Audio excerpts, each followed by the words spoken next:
Jaya Radha Madhava Kunja Bihari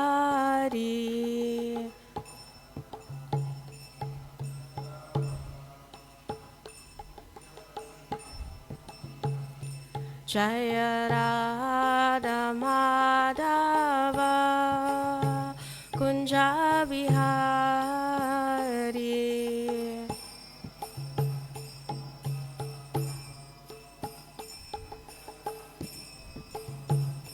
Jaya Gopi Jana Vallabha Girivardhari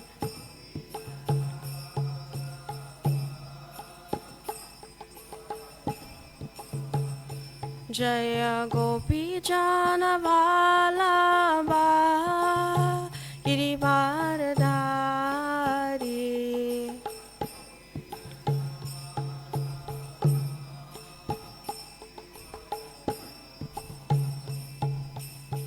Yashodanandana Brajajana Ranjana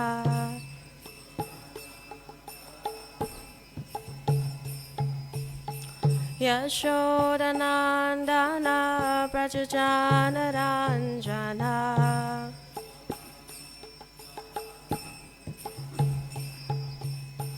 Yamunatira Vanachari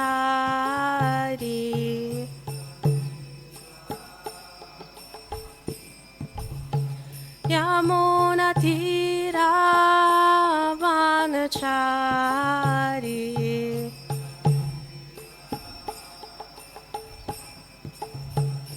Jaya Radha Madhava Kunja Bihari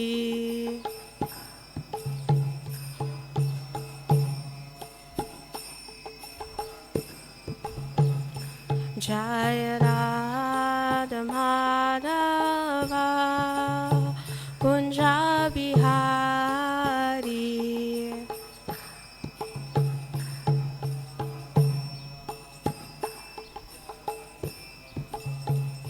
Hare Krishna, Hare Krishna, Krishna Krishna, Hare Hare, Hare Rama, Hare Rama, Rama Rama, Hare Hare.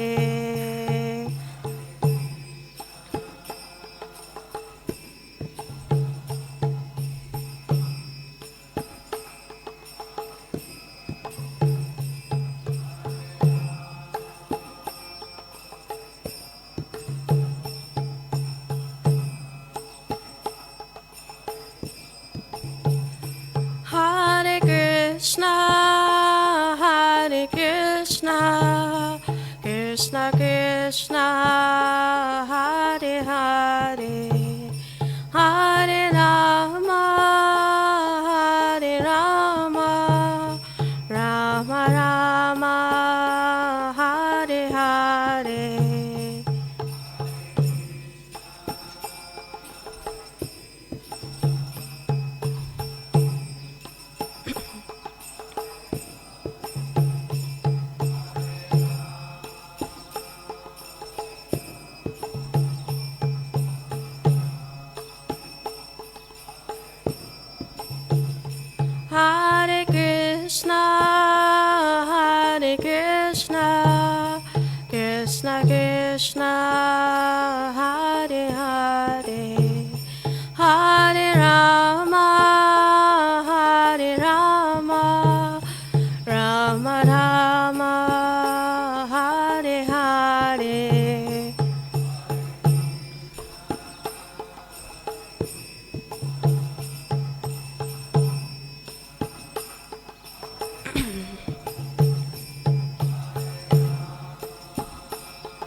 Shri Shri Radha Radhanath ki, Shri Giriraj Govardhan ki, Shri Gaura Hari ki, Srila Prabhupada ki jai.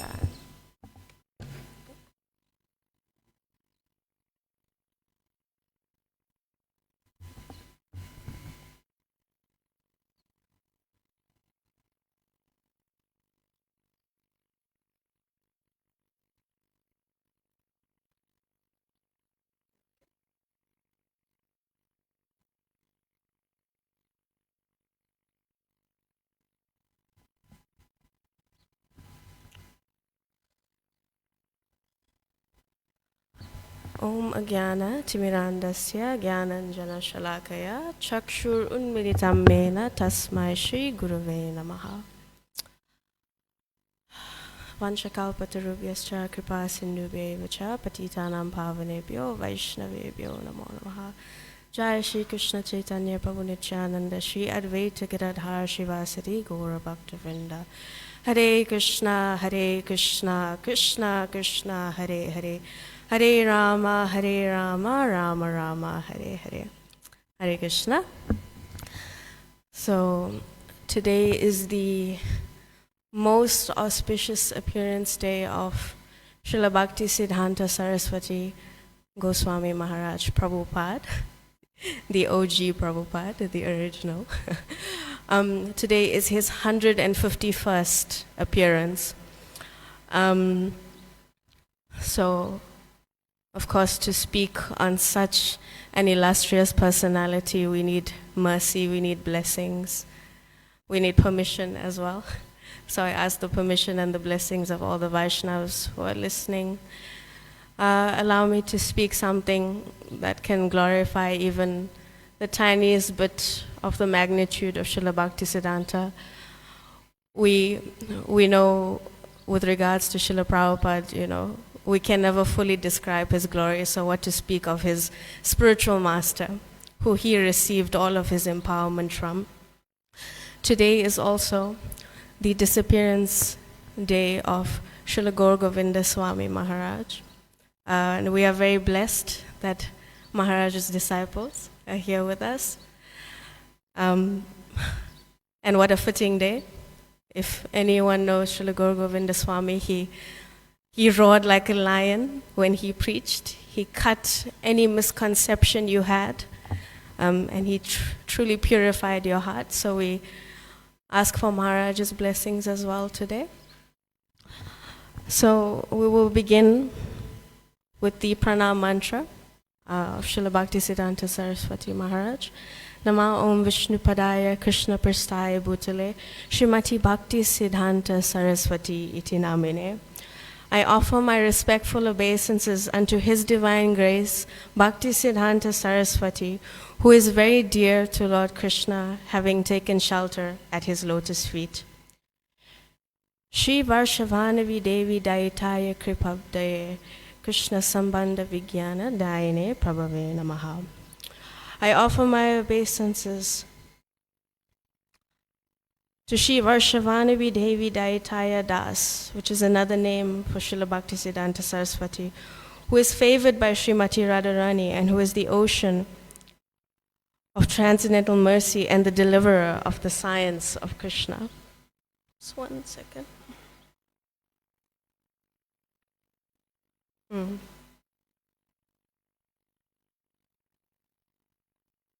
Madhurya Ujjvala Premadya Shri Rupa Nuga Bhaktida Shri Gaura Karuna Shakti Vigrahaya Namastute.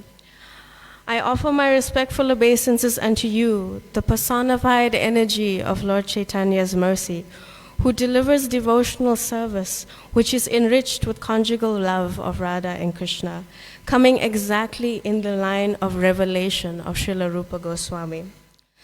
Namaste Gauravani Shri Murtaye Dinatarine Rupanuga Virudhapa Siddhanta Dvantaharine. I offer my respectful obeisances unto you, who are the personified teachings of Lord Chaitanya. You are the deliverer of the fallen souls, and you do not tolerate any statement which is against the teachings of devotional service enunciated by Srila Rupa Goswami. So today I'll speak obviously a little bit on the life of Srila Bhaktisiddhanta, just a little bit, and as well as touching on his mission and his mood. Obviously today is the appearance, so we must speak of the appearance. So Srila Bhakti, and whatever I'm speaking today is from this book, this 3-part series called Sri Bhaktisiddhanta Vaibhav by Bhakti Vikas Swami. It's a very amazing set of books, and if anyone would like to know more about Bhaktisiddhanta, it is the best series that is compiled on him, in my opinion. It's over 25 years of research that Maharaj has done and compiled. So Srila Bhaktisiddhanta Sarasvati, as we know, was born as Bimal Prasad Das. He was born at 3:30 p.m. on the 6th of February, 1874. And when he was born, his umbilical cord was wrapped around his neck exactly like a Brahman thread. For if you see the male devotees who wear their Brahman thread, it's wrapped around and stuff. His umbilical cord was wrapped like that around his neck. And he is the son of Srila Bhaktivinoda Thakur. At that time, Srila Bhaktivinoda Thakur resided in Jagannath Puri, and he was a magistrate in the court. He worked for the government. And despite having such an intense job, he found so much of time for devotional service. He wrote over 100 books, he wrote numerous songs, he gave many lectures, and he re-established Gaudiya Vaishnavism, which had practically disappeared at this point. But one day, Srila Bhaktivinoda Thakur had a dream. Lord Jagannath came to him in the dream.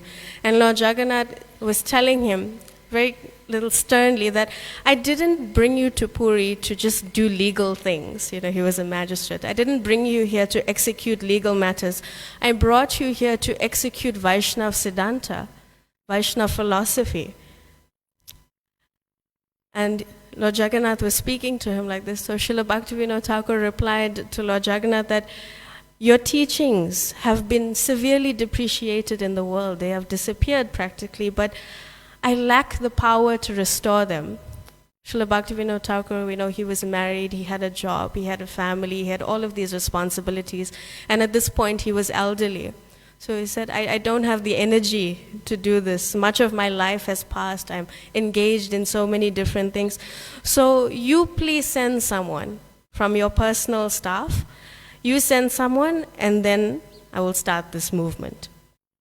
So Lord Jagannath replied, okay, you pray to Bimala Devi. So Bimala Devi is the internal potency of Lord Jagannath. If anyone has been to the temple of Jagannath Puri, just outside the main, in the temple compound, there's a little temple there of Bimala Devi, who is a form of Durga. She's the internal potency. So every day, after the offerings to Lord Jagannath, that prasad is first taken to Bimala Devi and offered to her, and then sold and distributed everywhere. Then it is known as Mahaprasad, after it's offered to her. So Lord Jagannath said, you pray to Bimala Devi and then we'll see what happens, right? So similarly, we know a few weeks ago we celebrated the appearance of Advaita Acharya, and we heard about how he called for the Lord to appear. He worshipped the Shaligram Shila every day. So simply Lord Chaitanya had to come because of his calling. So Srila Bhaktisiddhanta came to fulfill the prayer of Bhaktivinoda Thakur, that you send, as we know, a ray of Vishnu to come and preach. And when Srila Bhaktisiddhanta appeared, of course the astrologer came and he did his chart, and the astrologer said that, you know, there are 32 symptoms of an exalted personality, and all 32 of these symptoms are present in this child. Usually you'll see 1 or 2 or 3 a number, but never fully 32. But all of them were present in Srila Bhaktisiddhanta Saraswati.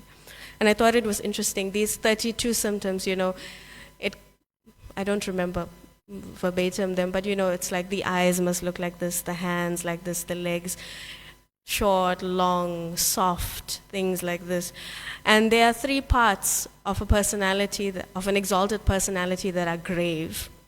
That means little heavy, So the three parts are the navel, not quite sure how to understand that, but the two other parts are the voice, and the existence of the personality must be grave.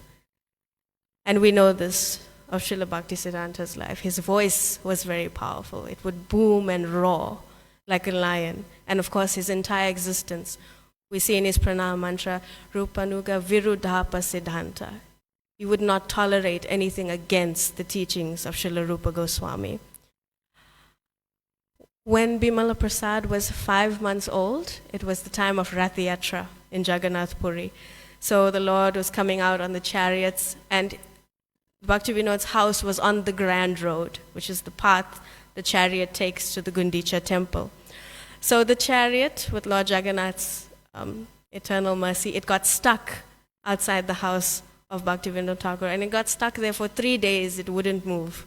This is the Lord's pastimes, sometimes he wants to engage with his devotees, so he stops his chariot, and as much as you pull, it won't move. The Lord just wants to stay.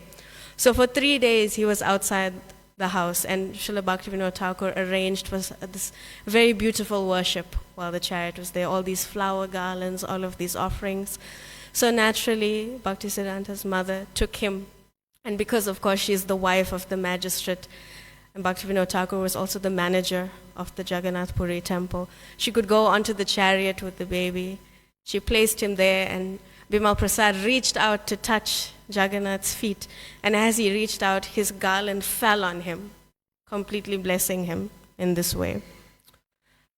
Another very famous pastime, when Bimala Prasad was 4 years old, Srila Bhaktivinoda Thakur had a Govardhan Shila, I think, that he used to worship. So, a little child running around, he sees these mangoes, these ripe mangoes, and he wants to eat them. When a child wants something, they just take it and they eat it. So he ate these mangoes, and his father chastised him because they were not offered yet. They were meant for the Govardhan Shila, and he chastised him, and he said, "Don't you know that all food is first to be enjoyed by the Lord? Everything is only for the Lord. You cannot take anything unless it is first offered. You have committed an offense." He chastised him very heavily. And at that point, Bimala Prasad vowed that he would never again eat ripe mangoes because he committed this offense. And yes, throughout his whole life, anytime someone offered him a ripe mango, he refused. And he would say that I am an offender.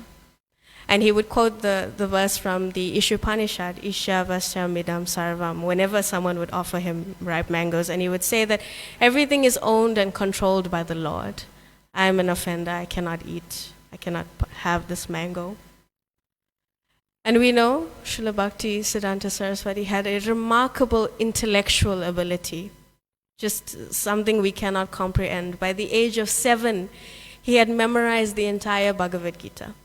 And not just memorized it, he could explain it to you, each and every verse, by the age of 7, right? By the age of 15, he was awarded the title Sri Siddhanta Sarasvati by his astrology teachers. He was learning the art of Jyotish, of astrology. And he was awarded this title because he wrote a Bengali translation of a book called the Surya Siddhanta. So the Surya Siddhanta is a very complex mathematical work on astronomy, on the stars and the moons, the planet, all of these things. And why did he translate this particular book? It's in response to another Bengali scholar who wrote his own translation of the Surya Siddhanta. But this other Bengali scholar, he was actually commissioned by an American Christian minister to write a translation which basically concluded that the Vedic science wasn't enough on its own. It needed Western astronomy to improve it. So this missionary, he paid off this Bengali scholar to write, and he was a very prominent Bengali scholar, right?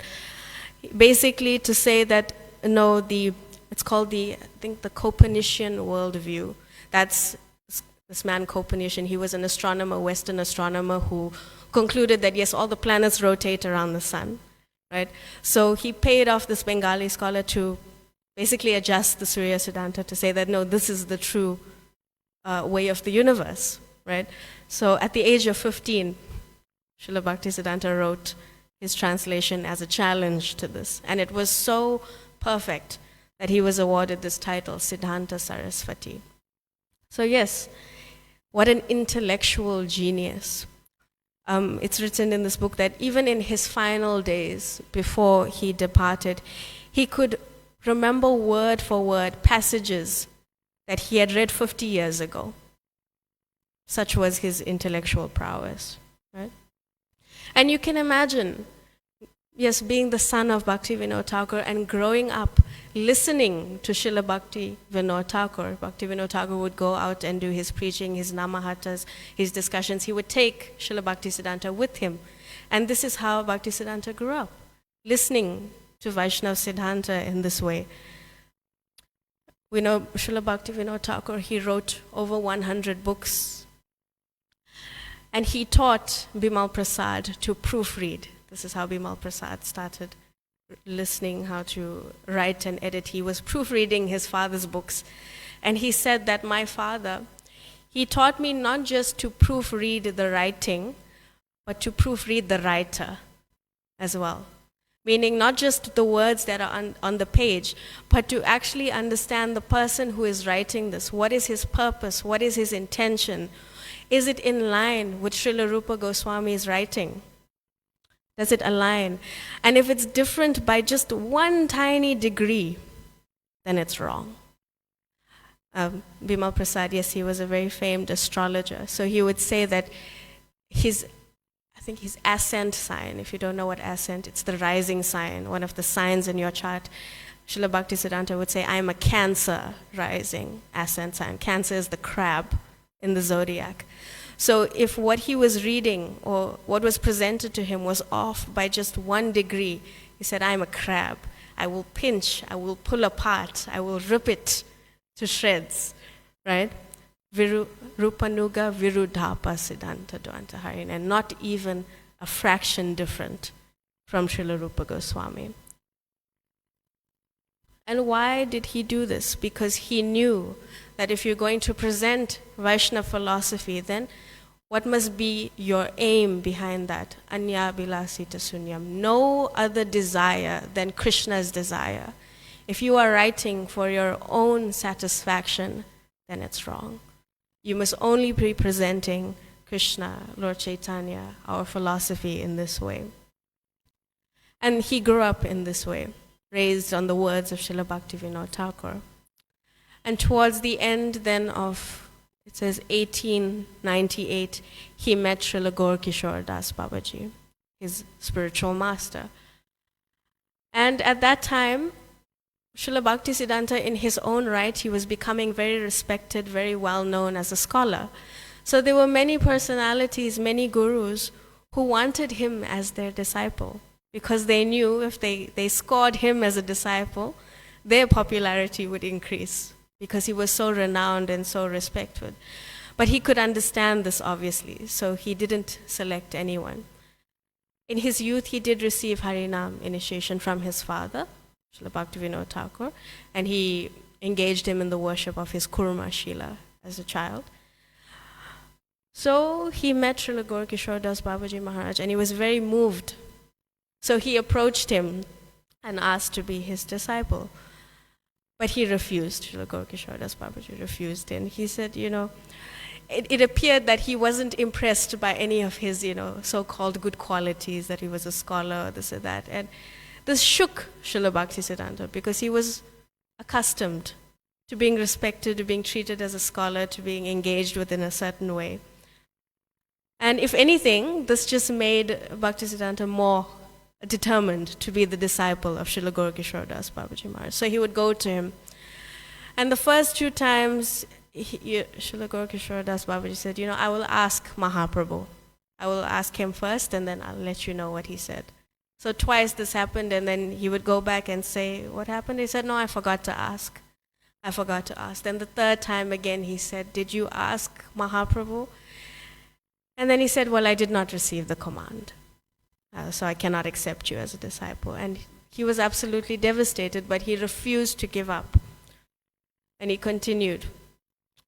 And in January then of 1900, Srila Gaura Das Babaji said, okay, I will accept you. And then, yes, he received the name Shivarshavanavi Devi Daitaya Das.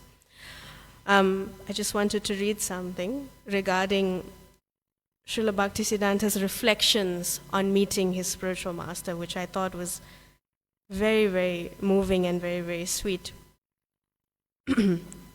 So he reflected that, this is Srila Bhaktisiddhanta reflecting, that when out of false ego I was thinking, I am a great scholar of mathematics and philosophy. Let any big pandit come at any time, day or night, and I will cut his propensities to pieces. At this time, I got the darshan of the lotus feet of Sri Gurudev. He ignored everything that was previously appreciated in me, my truthfulness, my moral and pious life, and my intellectualism, knowing them to be of little value. When I saw that he ignored whatever was good in me, I realized how good he himself must be, who could neglect so many, quote-unquote, good qualities in me. What inconceivable wealth he possessed. Basically, that he was not moved by the externals of what came to him. He was interested in what was going on the inside, right?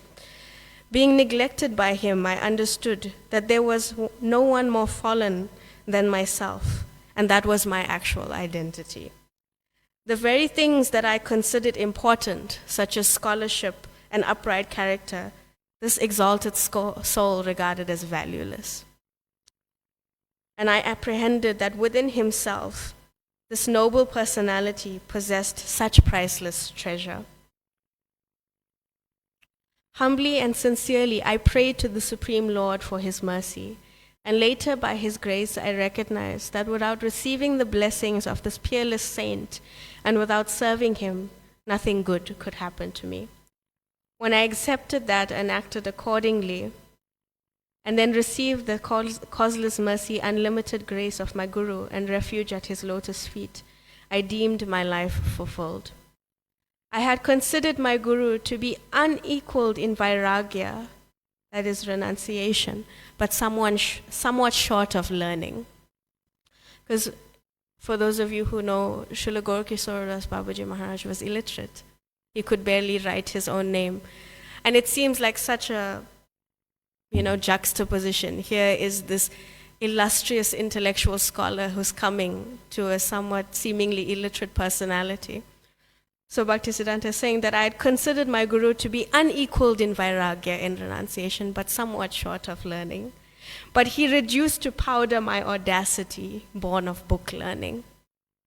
With the mallet of his mercy, how interesting, the mallet of his mercy, he revealed that whatever I had considered to be the highest ideal was in fact the most low and despicable. When by his grace that instruction first entered my ears, my diminutive brain lacked the capacity to accommodate such transcendental knowledge. But to all fools like me, he gave the chance to hear such lofty topics. And then Srila Bhaktisiddhanta is reflecting, and he requests us now, please all of you, do not be foolish like me. Do not live your life within the limitation of calculating consciousness. Discuss Vaikuntha Katha, and you will become a great person.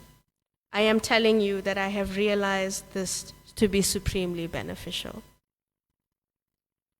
And later on, he's still reflecting on this incident. What is this? Yeah. Still reflecting. Later on, when I met my preceptor, his deeds and actions gave me entire satisfaction as to mastering the subject I was so earnestly searching for. Of course, being such a scholar, you're looking for something in all the philosophy and all the theology, and he's saying that he finally found it when he met Srila Gaura Das Babaji Maharaj.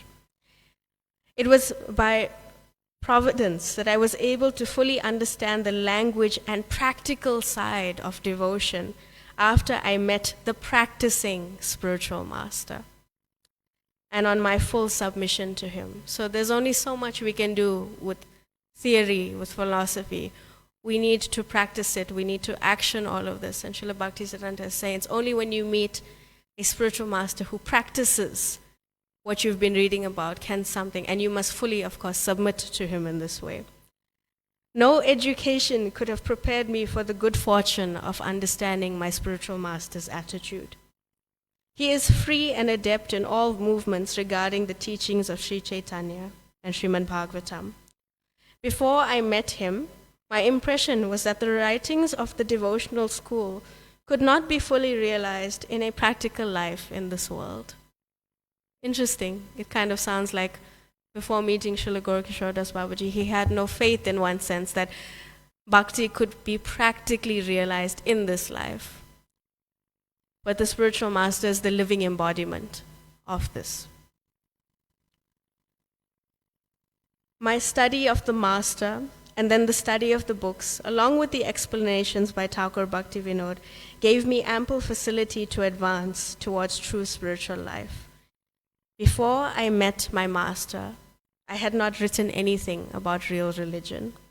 Up to that time, my idea of religion was confined to books and to a strict ethical life. But that sort of life was found imperfect unless I came in touch with the practical side of things.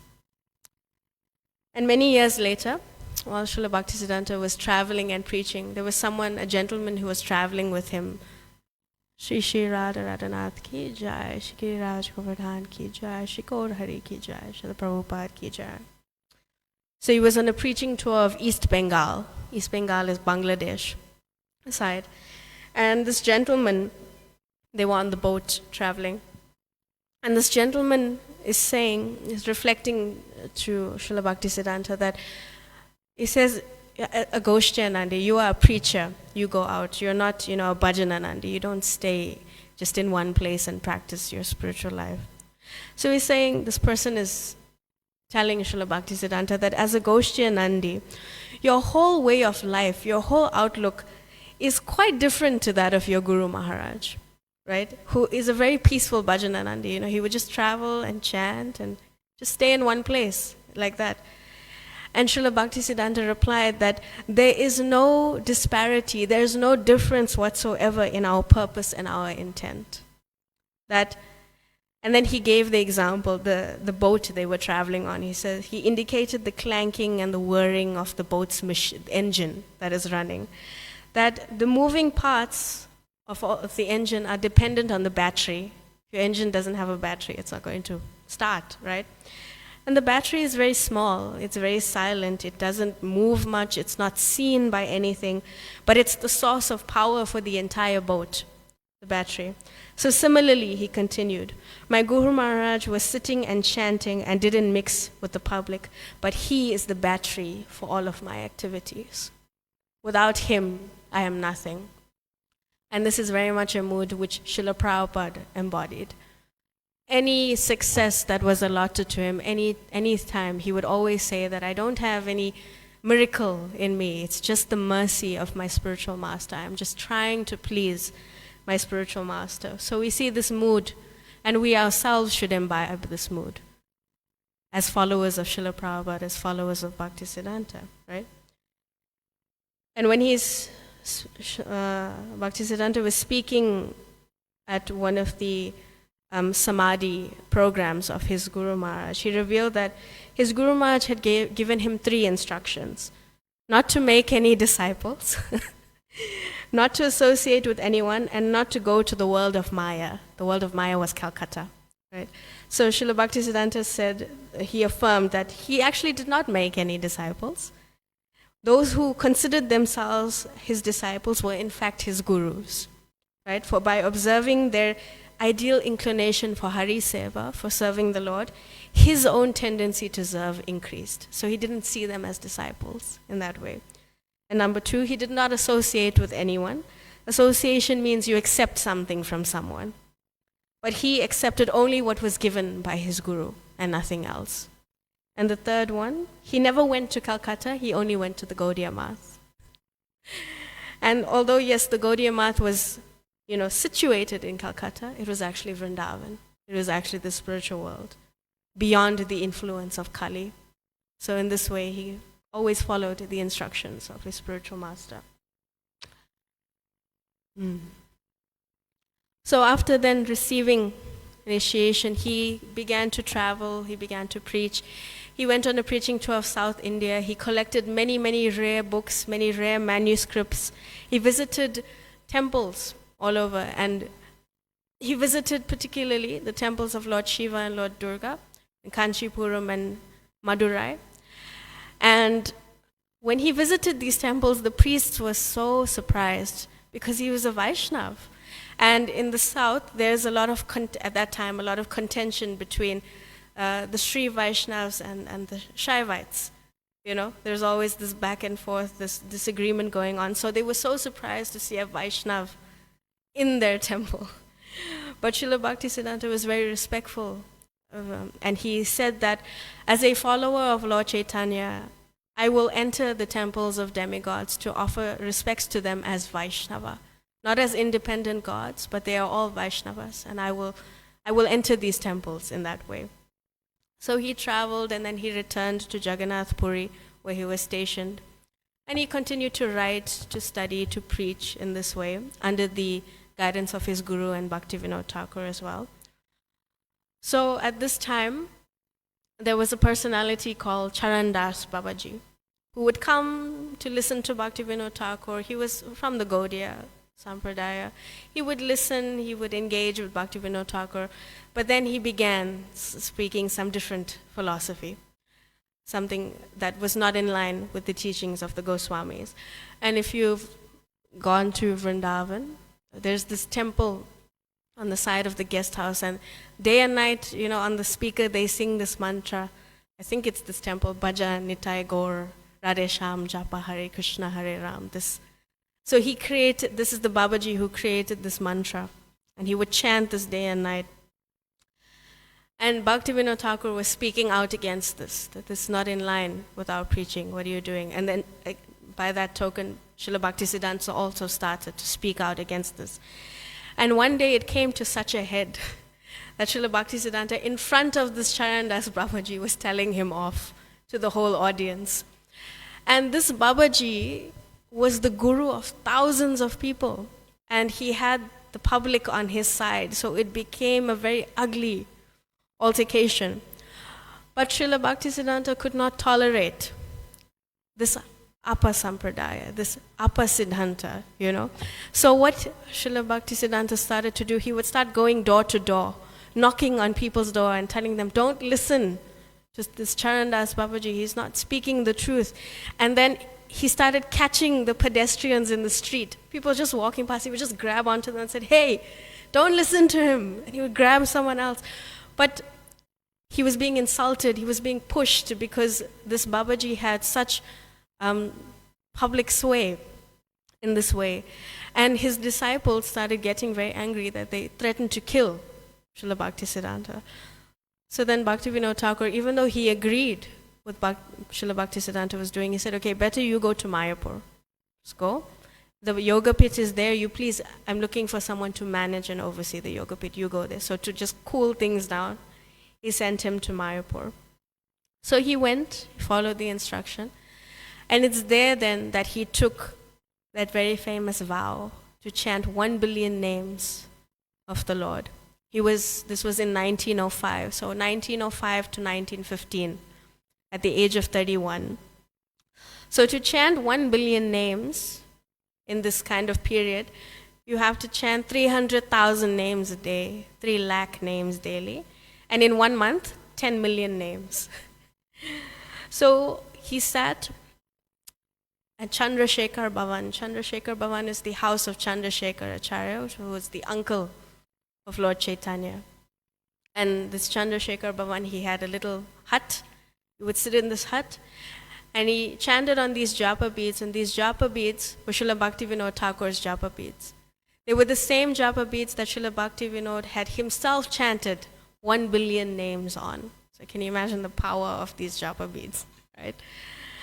And it took him around 9 years and 4 months to finish this vow. And this Chandrasekhar Bhavan, it's now the site of the Sri Chaitanya Math, is now on this site. And he sat in front of a deity of Lord Chaitanya and he chanted this 1 billion names. This deity of Lord Chaitanya is now at the Rudradweep, Gaudiya Math, in Navadweep as well. You can still go and see this deity that he chanted in front of. And he would just sit in a plain cloth, no shirt, no sweater, no footwear, and he would just chant. His feet were cut, they were bleeding, he wouldn't care. He ate plain rice once a day, just some steamed rice. And the heat of the summer, we all know how intense the Indian summer is. He would close the door and he would just chant. If it rained and the roof would leak, he'd just open an umbrella and he would sit and he would chant. Nothing would stop him from chanting. And this I didn't know. I only, after reading this book, I discovered that while chanting, he didn't just sit and chant. He still continued to manage the whole yoga pit. He still spoke to any visitors who came, and he didn't chase the visitors away. He would talk to them for as long as they wanted. And he still wrote. He still read and wrote. Can you imagine chanting 300,000 names a day and still doing all of these things? He wrote many books in this time. One of the most famous is his commentary on the Chaitanya Charitamrita. If you read the purports, and Srila Prabhupada always says in the Anubhasya commentary, this is the commentary he wrote during this time while he was chanting. And it was just mind-blowing to me to chant 300,000 names, write, go out to preaching engagements, and manage a whole temple. Who can do that? You must be a ray of Vishnu, actually, to do that, right?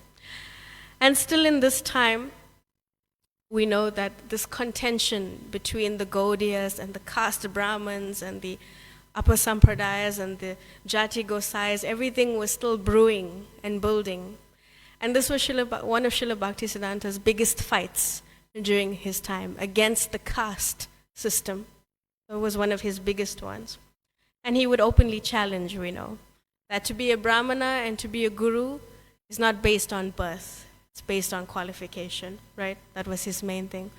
So the smarter Brahmanas, they would write all of these manifestos and they would publish them in the newspaper. They would say that, there was many things, but there was one strange one. They would say, they would attack all of these, try and attack whatever they could. And, when you read it, it sounds so foolish. One thing they said is that only widows, for ladies regarding women, only widows should fast on Ekadasi. Married women should not fast because you will shorten the life of your husband. Can you imagine this kind of thing? They would say that Gaudiyas are not qualified to worship Shaligram Shilas. You are allowed to worship Govardhan Shilas because, we feel sorry for you. It's not actually bona fide to worship a Govardhan Shila, it's just some sentimental thing. So you can do that, but you can never touch a Shaligram Shila. All of these manifestos they would write, and they would publish them in the newspapers. So the Vaishnavas, they organized a 3-day event to kind of deal with this. And Srila Bhaktivinoda Thakur was meant to speak, but he got very ill. And he was bedridden, he couldn't move. So he sent Srila Bhaktisiddhanta. He said, okay, you go and speak. So before going, Srila Bhaktisiddhanta, he wrote his whole thing. That is his very famous, Brahman and Vaishnav paper. And he came and he read it to Bhaktivinoda Thakur. And it was so amazing. Srila Bhaktivinoda Thakur is bedridden, but he was so enthused. He actually got up in his state and he embraced his son. He was so moved by what he wrote. So Srila Bhaktisiddhanta went to this event.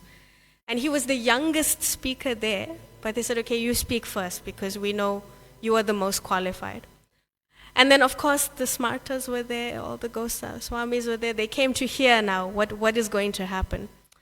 So he began by praising the Brahmanas, that there is no one more higher than a Brahmana. And he had all of this Shastric reference to back this up. And even things that the smarter Brahmins did not know themselves. All of these passages glorifying them. So they were overjoyed. And they thought, okay, this is in our favor. We can see where this is going. And then out of the blue, he switched it. He praised the Brahmanas to such a point, and then he just switched it. That only a Vaishnava is a true Brahmana. And not even that, a Vaishnava is higher than a Brahmana. And he completely smashed them. to the point where no one could say anything. They were so dumbfounded. And there were speakers after him, the Vaishnavas, and they could just, build on what Srila Bhaktisiddhanta was saying. And he openly, in that discussion, all the Brahmanas, the smarta Brahmins, the caste Brahmins who were sitting there, he openly challenged them, show me the purity of your line.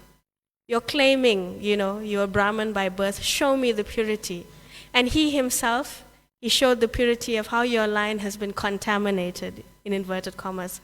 You are not pure Brahmanas, even though you claim to be. There's been something along the way. He challenged them in this way. And this was one of his very first public engagements on such a large extent that he won. And he won, by such a landslide, He completely defied caste rigidity by saying, Lord Chaitanya emphasized that devotion is on spiritual merit only. And he gave so many examples. There's Haridas Thakur, the Namacharya of the holy name, but he is Muslim by birth. Right? There is Ramananda Roy. He is Sudra by birth. But Lord Chaitanya said, you teach me about Lord Chaitanya. There's Rupa and Sanatan Goswamis. They worked for the Nawab. They worked for the Muslims. So they are rejected by the Brahmanas. But they are the heads of the Gaudiya tradition of our philosophy. So your argument has no basis because of this, right? In the name of Lord Chaitanya, you caste Brahmins. You are causing so much of offense in the name of Lord Chaitanya. But look at the reality, right? And he won by such a landslide. The whole crowd wanted to come and touch his feet. But Srila Bhaktisiddhanta throughout his life never allowed anyone to touch his feet, never. But this crowd was so intense, they were going to crush him, They wanted to show their appreciation. So what happened was the guards, they had some security obviously. The guards took Bhaktisiddhanta to the side, they washed his feet, they took this water and they mixed it in a whole lot of other water to make a big vat of Charnamrita, and everyone got some Charnamrita. This is what they did. But of course, the smartas, they would not take this lying down. Again, they tried. And this time they began to attack the divinity of Lord Chaitanya, saying that he is not an avatar of the Lord. He himself says he is a devotee, And all these, he's not mentioned in the Vedas. He's not mentioned in any scriptures. He's just someone from Nadia, right, who preaches about Lord Chaitanya.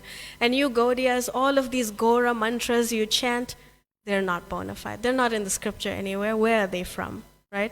But again, he smashed them. And this throughout his life was something he was challenged on, the caste system. And it's something he continuously fought against, right? The Brahmanas and the Vaishnav status in this way.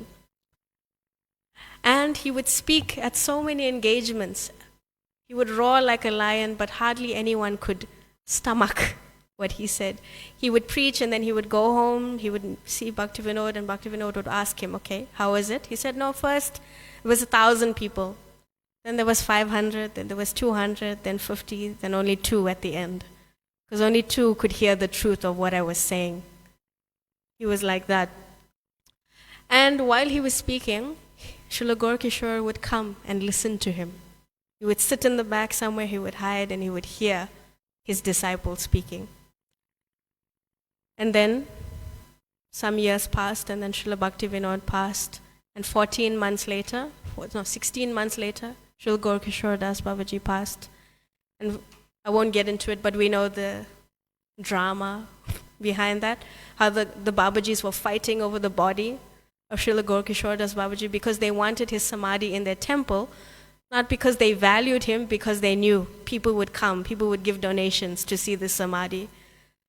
So eventually Srila Bhaktisiddhanta took the body of his spiritual master and with his own hands he dug the original samadhi. Now the samadhi is in the Sri Chaitanya Mat. It was not there originally, but that's a whole other story.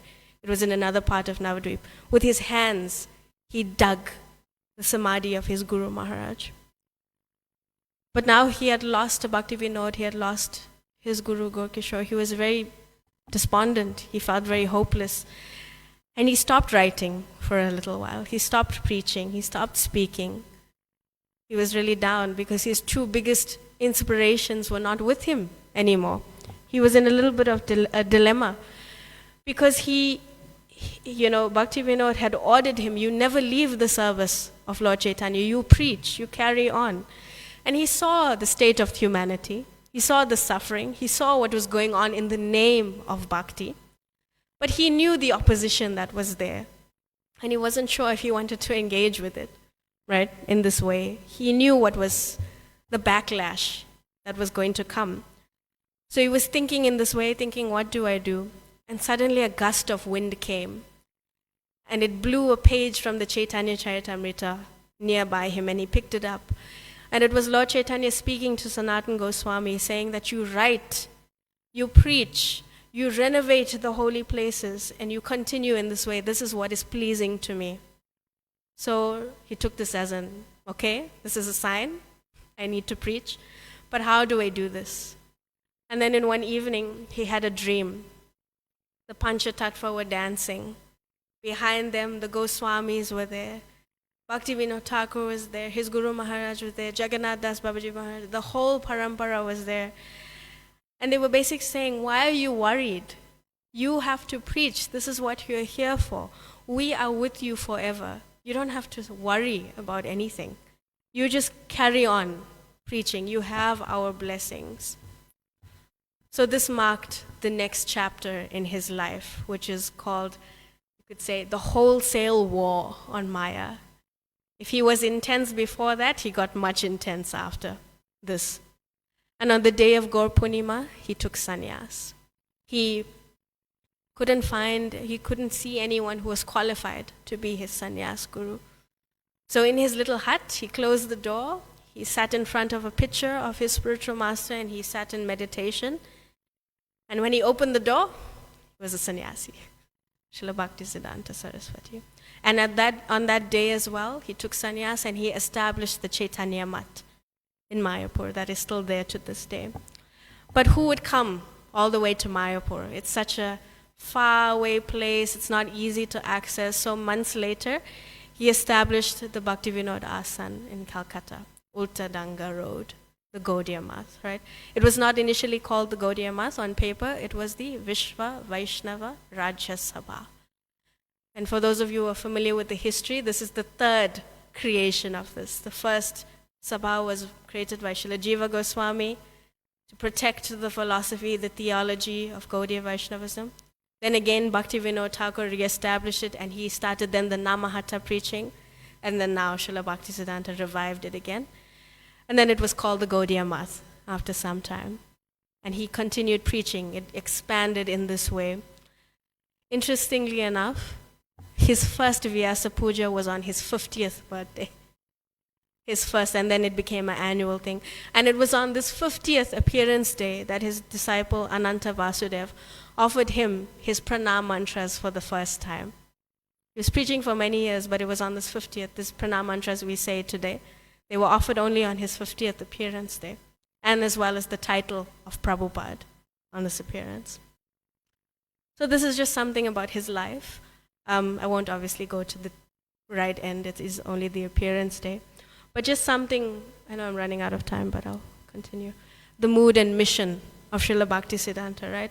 And if you know his pranam mantra, that is his life, that is his mission. It is very interesting in the pranam mantras of all our personalities, their mission is there, their mood is there, right? Srila Jagannath Das Babaji, Vaishnava Sarvabhauma, right? The most prominent Vaishnava of that time. That was Srila Jagannath Das Babaji Maharaj. Srila Bhaktivinoda Thakur, Satchidananda Namine. That means the one who is absorbed in transcendence. He must have been absorbed in transcendence to write the way he did, to preach the way he did while living and working in the secular world in that way. Srila Gaura Das Babaji, Shakshad Vairagya Murtaye, right? The personified deity of renunciation. That was his life, right? Srila Bhaktisiddhanta, Rupanuga Virudhapa Siddhanta Dvantaharine. To expose any false understanding of Krishna consciousness. That was his mission in life. the enemy of deviation, basically. And our Srila Prabhupada, Paschatya Deshatarine, was the one who delivered the Western world. That was his mission, right? And when we listen to the words, when we read the writings of Srila Bhaktisiddhanta, he never spoke in that term of Krishna consciousness. Krishna consciousness is a phrase that is coined by Srila Prabhupada specifically. But what he spoke on was Gaura Nam, Gaura Dham, Gaura Kam. Gaura Nam, the name of Lord Gauranga, the place of Lord Gauranga, and the desires, the aspirations of Lord Gauranga, right? What is the desire of Lord Gauranga? That throughout the entire world, the name of Krishna be preached, be sung, be glorified. This is what he spoke on. In the Chaitanya Charitamrita, Adilila chapter 7, text 31 and 32, the Panchatattva is, it's a description of the Panchatattva, and these two verses that Lord Chaitanya is thinking, how will I catch everyone and preach to them? So he's saying, okay, the Mayavadis have escaped, but I need to trick them into receiving the message of the Lord, into receiving the Lord's name. I need to trick them, Lord Chaitanya is thinking, what can I do? So in the purport, Srila Prabhupada says that an acharya who comes for the service of the Lord cannot be expected to conform to a stereotype, for he must find the ways and means by which Krishna consciousness must be spread. An acharya cannot conform to a stereotype of what should be done this way, that way. No. He has to preach, and he has to do it in any possible way, right? One of the lectures Srila Prabhupada gave on one of the appearance days of Srila Bhaktisiddhanta, he says that this Krishna consciousness movement means to become Vaishnava and to feel for the suffering of humanity. So to feel for the suffering of humanity, there are different angles of vision. Somebody is thinking of the suffering of humanity from the bodily concept of life. Somebody is trying to open a hospital to give relief to the diseased. Somebody is trying to distribute food in a poverty-stricken country. These things are certainly very nice, but actual suffering of humanity is due to a lack of Krishna consciousness. My Guru Maharaj was para dukkha dukhi. Prabhupada says in this way. Para dukkha dukhi means that you are distressed when you see the suffering. A Vaishnava, a sadhu, feels this stress, this misery when they see the world is suffering in so many ways, right? But the actual suffering is due to a lack of Krishna consciousness. And we know Srila Bhaktivinoda Thakur, he laid the intellectual foundation for spreading Krishna consciousness in the world. He sent his books to the West, Lord Chaitanya, his life and precepts in this way. He wrote books, he wrote songs, and he began the pushback against the Sahajas, against the upper sampradayas in this way. And he began to firmly establish bhakti as different to what the Sahajas were presenting, right? Because in the time of Bhakti Vinod, there were so many degraded people who were using the pastimes of the Lord to excuse their own sense gratification, to excuse their own behavior. So he first had to establish what true bhakti is again, because it had been lost. And yes, he desired that in every town and village, the name of Lord Chaitanya would be chanted. And he prayed to receive a son who would do this, right? Who would accomplish this. And the Gaudiya Math, the establishment of the Gaudiya Math marked the very first organized sort of collective establishment of Sankirtan in a very organized way, a very managed collective way. Because prior to this, there were sadhus, they lived in a village, everyone was kind of individual, you had your disciples, you had your little space, and you worked individually in some kind of way, right? But now you had the Gaudiya Math, which was a powerhouse of a preaching institution, right? And Gaudiya Vaishnavism had never seen this before. This much collective effort from one branch, right? And this was such a powerful preaching mission. Think of it in that time, the early 1950, 1930, 1940, in this way, that they used every amenity available, every convenience available, every technology available of the time, which was something sadhus didn't engage with. They used anything and everything to preach, right? And that's what Bhaktisiddhanta did. He shattered the stereotype of what a sadhu should be, what we thought in that time a sadhu should be, because of his understanding of yukta vairagya, proper renunciation, that everything belongs to Krishna, so why not use it for Krishna, right? And he would say this, if everything is the Lord's energy, why should I reject it, right? He knew that if you were going to engage the whole world in preaching this message of Lord Chaitanya, you needed the attention of the West. You needed to use technology. You needed to use everything the modern world provided. So that's what he did. His disciples, when they would preach in certain place, they would wear tailored shirts. They would wear overcoats. They would use cars. They would use camels. The Gaudiya Math owned a few elephants, all of these kind of things, boats, right? The very famous Gaudiya Math temple in Bagh Bazaar. It was on the bank of the Ganges, I think, or very close to the Ganges.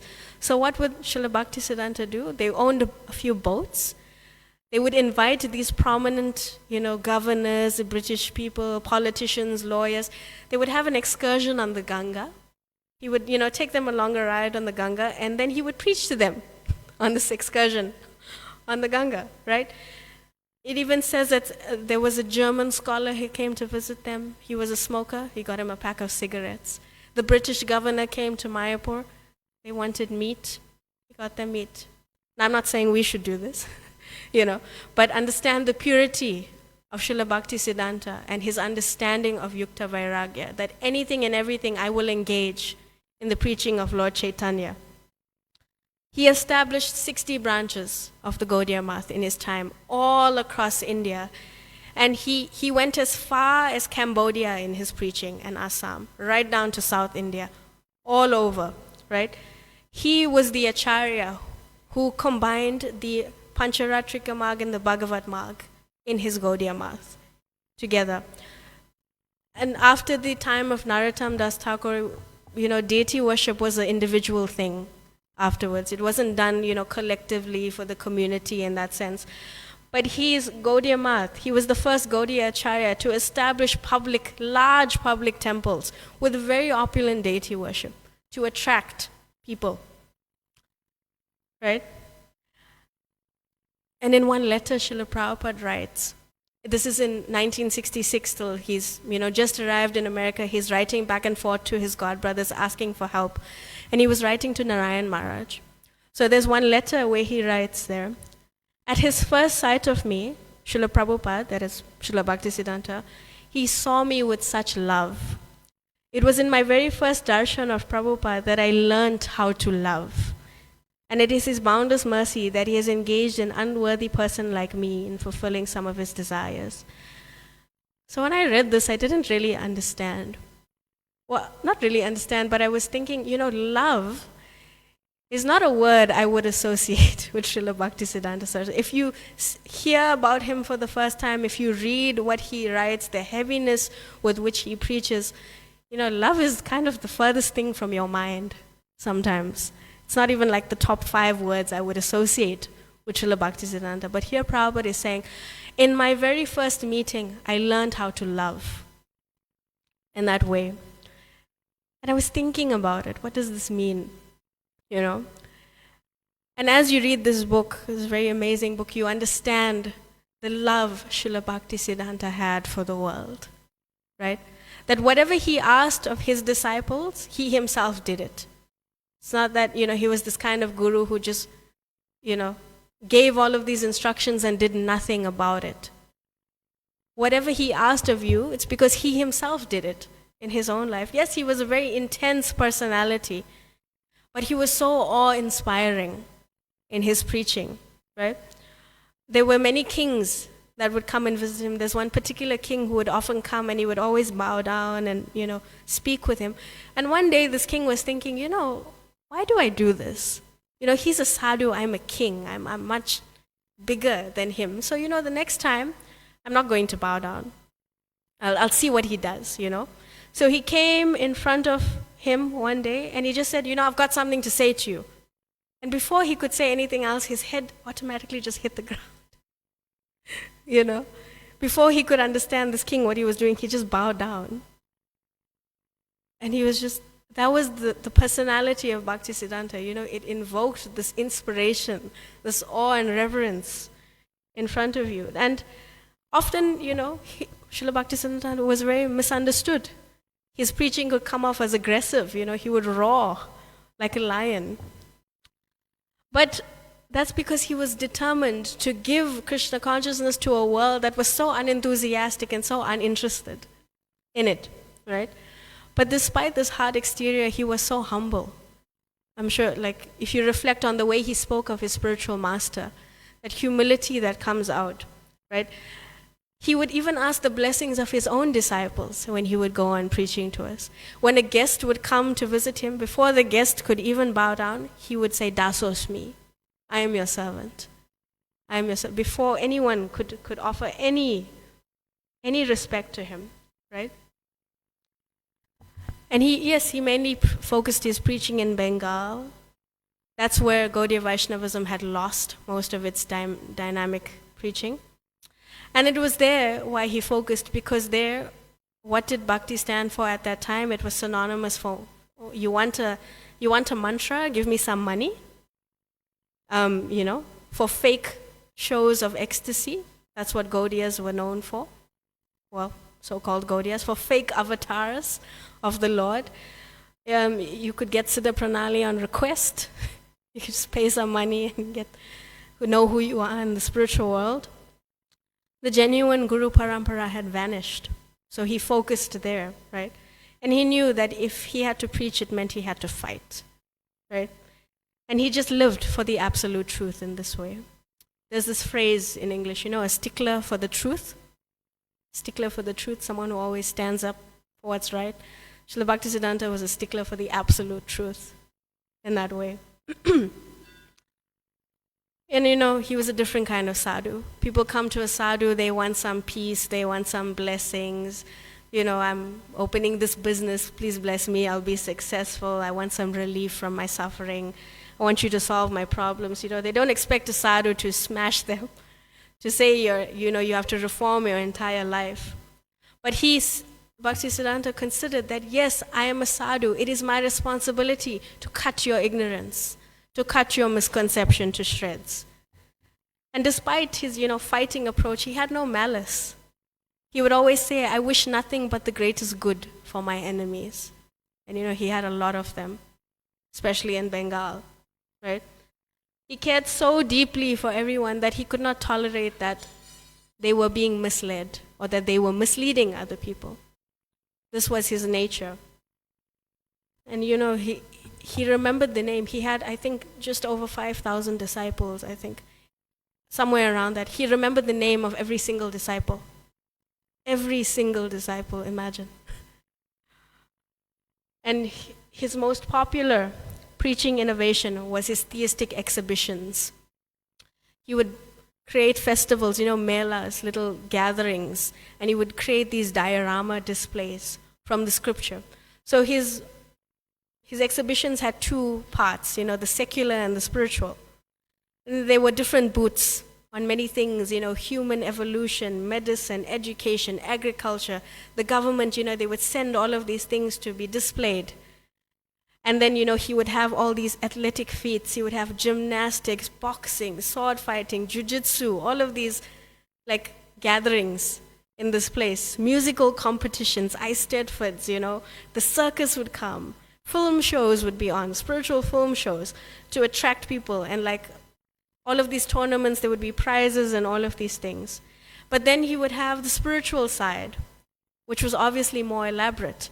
The museums with figurines of Krishna, Vishnu, of all the pastimes. In this way, memorabilia, manuscripts of sadhus, displaying different books from different Gaudiya sects in this way, unpublished manuscripts. But his biggest attraction was that he would build a map of India on the ground. And this map was like a third of an acre. He would build it with bricks, with cement, right? And he would mark on this map all the Gaudiya mats, all the holy places, all the journeys of Lord Chaitanya and Lord Nityananda. People would come from far and wide to see this. And the best part, of course, in that time, he would use electricity, which was something the villagers, they didn't know of. It was a completely new thing in India, right? At his largest exhibition in Calcutta, over 1 million people came from all over India to see this. But not that they look and go away, right? All of the guides who took people around were all devotees, would come and explain all the dioramas to them. He would write the pamphlets for all of the dioramas. Like there was one on Lord Nrsimhadev killing Hiranyakashipu. So he titled it, The Absolute Truth Kills Anti-Theism. And he would write all of these pamphlets, and he would preach in this way. And of course, the printing press. At the height of the Gaudiya Math, they had about 4 or 5 printing presses. Not just one, 4 or 5. And yes, not just weekly, monthly publications, a daily publication. Imagine a daily publication. I would run out of things to say after 2 days. Right? He's famous for this. 4 or 5 printing presses. So can you imagine the magnitude of the Gaudiya Math? Right? And he's preaching before the partition of India. He would go as far as Pakistan, Cambodia, Assam, all this way, preaching. Once he was in Dhaka, in Bangladesh, right? He was there for 3 months. He spoke on the Srimad Bhagavatam for 3 months, but he spoke on the first verse of the Srimad Bhagavatam for 3 months. Just the first verse, every day a different lecture for 3 months, right? Once in Assam, he was preaching and there was a flash flood that came. He was on some higher ground, so the flood didn't affect him. But they were watching the flood while he was lecturing, and that's where he said that famous, if the Mahapralaya comes, if the waters of devastation come, what will you save in your house? You save the books, the Bhagavatam, the Bhagavad Gita, the CC, and then eventually you only keep the CC because everything is contained within the Chaitanya Charitamrita. And that was his thing, preaching. And he instilled in his disciples, however you go, by foot, by car, by boat, by camel, by elephant, you go and you preach. His Gaudiya Math expanded so rapidly. And this is why he was awarded this famous politician. His name was Chittaranjana Das. He gave him the title Acharya Kesari, which actually means the lion, like the lion guru. We say Simha Guru, but it's actually Acharya Kesari. Because a sadhu, we know, is meant to be mild, is meant to be polite. But it was inspired by that verse from the Chaitanya Charitamrita that talks about Lord Chaitanya. It says that Lord Chaitanya has lion-like qualities. He has shoulders like a lion. He has the power of the lion and the roar of a lion. That's why he was undaunted by anything. A cyclone came. It hit Bangladesh just before he was supposed to go. He still went. In the middle of, the river was still swollen with all of this overflow. In the middle of this river, in the middle of the debris, in the middle of the wrecked houses, in the middle of the dead bodies, he's still preaching. Nothing fazed him. And yes, he challenged the caste system to the extent of his life being threatened. So it's very hard for us sometimes to understand the magnitude of the battle Srila Bhaktisiddhanta fought for us in this way. When he went on parikram, people would throw stones at him because he challenged the caste system. And it's not like, he had foreigners with him. He had his own disciples who were from India with him. They would shut the door in his face. They would throw their garbage on him. They would throw stones on him. In Dhaka, he sent his disciples to preach. The people that they were staying with said, please leave. We're afraid to have you here. They wouldn't give them food. They wouldn't give them water, nothing. But he wrote back and he said, even they were staying by a river, even if you have to just live on drinking this river water, you stay there and you preach. Don't compromise yourself. And of course, when he was, I think this is the most famous example, when he was on Navadvip Mandal Parikram, the caste Brahmins, they couldn't handle his preaching, so they hired criminals to attack them. So the first day they came, they threw garbage on them, they threw stones on them. The next day, they attacked them with what's written here as brickbat. I didn't know what brickbat was, so it's basically a brick that you break into pieces, which I think is actually more dangerous than a whole brick, because it's like all these sharp, jagged edges. and you put this piece of broken brick into a sock, and you swing it around like a bat and you hit. So these criminals attacked the whole party and, beat them up to God knows what. And that's where, he exchanged his clothes with the disciples, and the disciple was the same size as him and saved him in this way. But this is obviously what tarnished the reputation of the caste Goswamis in the end, because it was all over the newspapers. And Bhaktisiddhanta said, no, I won't press charges. How will I press charges? The Gaudiya Math is so famous now. It's all over the front pages of the newspapers, thanks to them. But can you imagine the hatred to be attacked in this way? Once he was in Puri celebrating Vyasa Puja, they set the whole Gaudiya Math on fire. They tried to burn and kill all of them inside. In this way, Srila Bhaktisiddhanta preached for us so that we can be blissful in Krishna consciousness. And I'll just conclude with this point. This is something I found on the internet. These devotees they have a very nice social media page called Making Bhakti Matter. They're ISKCON devotees, they're second generation parents. And how to make bhakti relevant in the everyday life of your child is a very hard thing. How do you explain who Nityananda Prabhu is? Why is he called an Avaduta? Who is Advaita Acharya? Why do we fast for Varaha? All of these things. So how to make this relevant? So they wrote this post actually about Lord Nityananda, but I think it's very relevant also to Srila Bhaktisiddhanta. That, what can we learn from the life of Srila Bhaktisiddhanta? That yes, there's a structure, there are rules, there are regulations to society, and they're important. There's no doubt about that. But the purpose and intention behind what you do matters more, right? Because you can argue that the caste Goswamis were following society and they were important in that way, but their intention and purpose was completely wrong, right? And, if you look at Lord Nityananda, whatever he did, he was a brahmachari, but he dressed so opulently.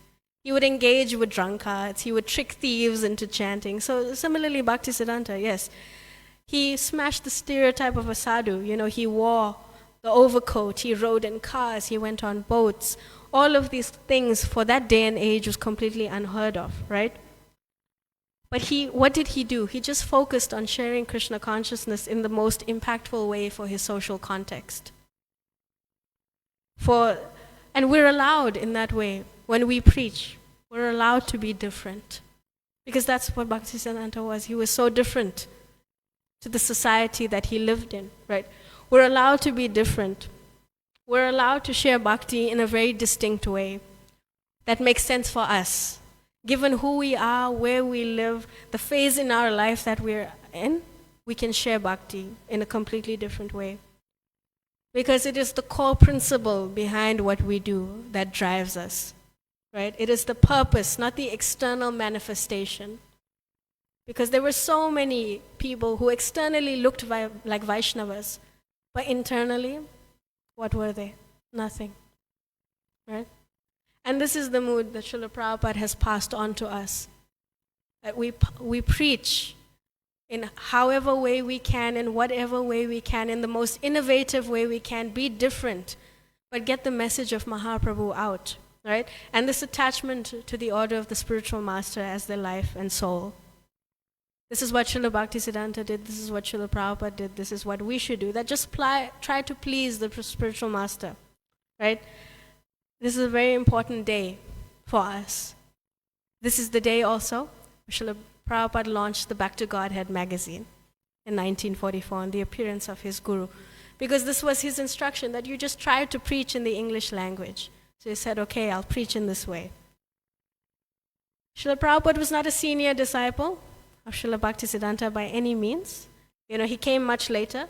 Srila Prabhupada never lived in the Gaudiya Math. He was a family man, he was a grihastha. But like how his guru broke the caste barrier, he came to the West and smashed all of those misconceptions, right? He didn't have much physical association. And in fact, many of his godbrothers were surprised by what Abhay Babu did, later on. They never expected Abhay Babu to do this. So we may have concepts about a person, but Krishna will use them however he sees fit. And Prabhupada was not flaunting or showing off in any way. right? He was just demonstrating to us how taking shelter of the spiritual master can, just taking shelter, nothing else, can establish miracles, can accomplish miracles, just this act of shelter. And this is why on the appearance and disappearance day, we reflect on what has this personality given me in my life. But especially for Srila Bhaktisiddhanta, we should remember him every single day. Every single day. Why? Because there was a time when there was no ISKCON, when there was no Srila Prabhupada, there was no farm communities, there was no Gaudiya Math, there was no mission, there was no unification of the Gaudiyas at all.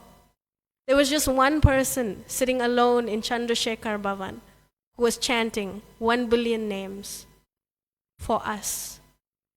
He was chanting for us to get the empowerment to save us. So we should remember him every single day. I will stop here. I humbly beg your apologies for going so over time.